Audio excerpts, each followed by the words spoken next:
Welcome to the Clipper channel. In today's video, I'll show you how to hide or unhide a file or folder in Windows 11 laptop or desktop computer. Now, just go inside the folder.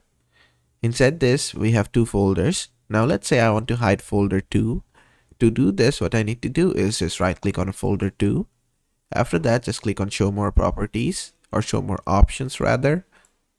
After that, click on properties. Then from properties under general tab, you'll find hidden option. Just check this and click on apply. Click on OK. And there you go. The file has been hidden. Now how to see the hidden file again?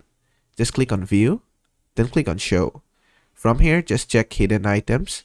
Then you can see your hidden folders again. And there you go. We can see the hidden folder, but it is still hidden. How to unhide it again? To unhide it, what you need to do is just right click on it again. Then just click on show more properties or show more options. Then click on properties. Then just uncheck this again. Click on apply. Click on OK. And there you go. That's basically it. And that is how to hide or unhide folder or file in Windows 11 laptop or desktop computer. I hope this video was helpful. If it was, please give it a thumbs up and don't forget to subscribe.